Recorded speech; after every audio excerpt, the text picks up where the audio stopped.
Alors que la chaleur enveloppe l'hémisphère nord, les États-Unis font face à l'un des incendies de forêt les plus vastes de cet été. Le feu au bord nord du Grand Canyon a détruit plus de 70 bâtiments. Parmi les constructions détruites se trouve le célèbre hôtel historique Grand Canyon Lodge. Les flammes continuent de progresser à l'intérieur du canyon, et l'incendie reste hors de contrôle. Les autorités renforcent d'urgence les équipes de pompiers. Le nombre d'hélicoptères pour larguer de l'eau a doublé, et des brigades supplémentaires de plusieurs États américains ont été dépêchées. D'épaisses volutes de fumée de l'incendie de Dragon Bras continuent de recouvrir le Grand Canyon, tandis que la chaleur estivale extrême alimente les flammes et complique l'extinction. Les autorités continuent d'appeler des renforts. L'incendie n'est toujours pas localisé, le taux de confinement est nul, la situation reste critique. Un reportage d'ABS fait sur place. David explique que derrière lui, on voit d'épaisses volutes de fumée de l'incendie de Dragon Bras qui a pénétré dans le canyon. Le feu a été maîtrisé. Malgré la fumée, les touristes continuent de visiter cet endroit, sans craindre la propagation de l'incendie sur le bord nord du Grand Canyon. L'incendie de forêt dans une forêt desséchée a augmenté d'environ 50% mardi 16 juillet, détruisant des dizaines de bâtiments dans cette zone. La société a exprimé une vague d'indignation, car on a laissé le feu brûler pendant une semaine entière avant que les pompiers ne commencent une extinction active. Les images satellites du 10 au 15 juillet ont montré comment la fumée s'étendait de plus en plus au-dessus du Grand Canyon, reflétant l'augmentation de l'ampleur de l'incendie. Environ 280 employés du service des parcs nationaux des États-Unis ont perdu leur logement à cause du feu déclenché par la foudre le 4 juillet. Initialement, une stratégie de localisation et de confinement était appliquée pour que le feu réduise naturellement les résidus végétaux et favorise la croissance de nouvelles plantes. Le 11 juillet, après le renforcement des vents du nord-ouest, le feu s'est rapidement approché des bâtiments au bord du canyon, modifiant la tactique d'extinction. La stratégie a été brusquement changée en une suppression agressive complète de l'incendie afin de protéger la population et les biens. Selon un site de suivi des incendies aux États-Unis, c'est le deuxième incendie contrôlé en 2 décennies sur le bord nord du Grand Canyon à avoir échappé au contrôle. Des incendies de forêt ont également été signalés dans l'État de l'Oregon, où les autorités ont déclaré l'état d'urgence. L'hélicoptère est dirigé pour aider à éteindre un incendie de forêt, renforçant la lutte contre le feu dans des zones difficiles d'accès. Sur la crête sud du Colorado, le 10 juillet, la foudre a déclenché un incendie dans le parc national du Black Canyon de Gunnison, ont rapporté le service des parcs nationaux et les autorités locales. L'incendie a couvert près de 4000 acres de terrain, selon le système d'information interagence ANSI-Web et les données des services d'incendie.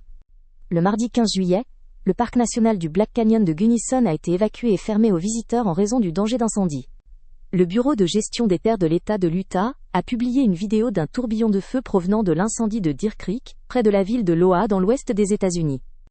Les pompiers ont indiqué qu'aucune personne n'a été blessée dans le tourbillon qui a touché la forêt et le pin de genévrier, mais le feu continue de se propager. Dans l'État de l'Utah, 8 grands incendies de forêt brûlent sur une superficie d'environ 60 000 acres, suscitant une inquiétude sérieuse chez les autorités.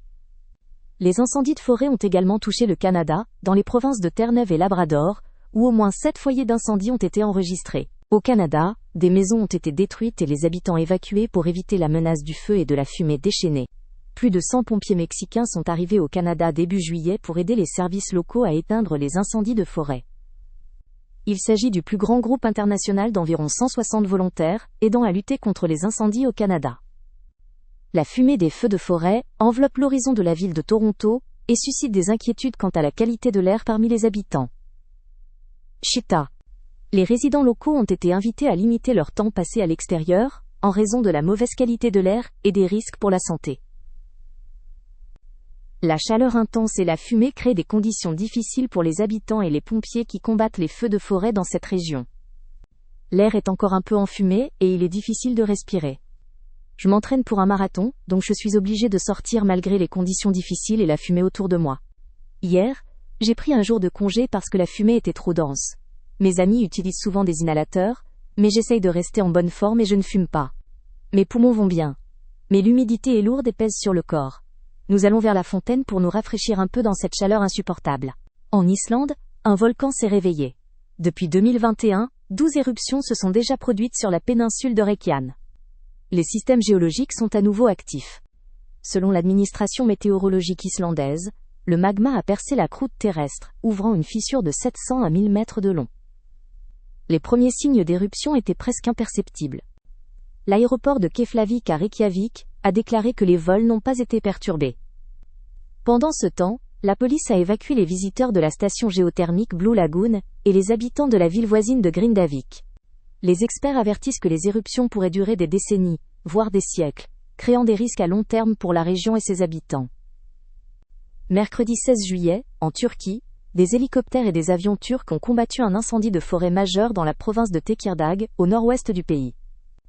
Le feu continue depuis 2 jours, se propageant à travers les forêts. L'agence gouvernementale Anadolu rapporte des efforts incessants pour éteindre l'incendie et sauver des personnes. Dans la région de Sarkı, 15 avions, 19 hélicoptères et des dizaines de camions de pompiers ont été mobilisés pour lutter contre le feu. La vitesse du vent atteignait 30 km/h, renforçant l'incendie. 3 villages ont été évacués à cause de l'incendie. 4 blessés ont été hospitalisés. Cet été, des centaines d'incendies ont éclaté en Turquie, forçant des dizaines de milliers de personnes à quitter leur domicile. En juillet, dans la province occidentale, le feu a coûté la vie à 2 personnes. La Grèce, la Turquie et d'autres pays méditerranéens sont en zone de risque élevé d'incendie. Les incendies de forêt sont courants ici pendant les étés chauds et secs, mais ils sont devenus plus destructeurs ces dernières années en raison du changement climatique rapide. Abonnez-vous à la chaîne Un jour, mettez un like et cliquez sur la cloche pour ne pas manquer les nouvelles vidéos.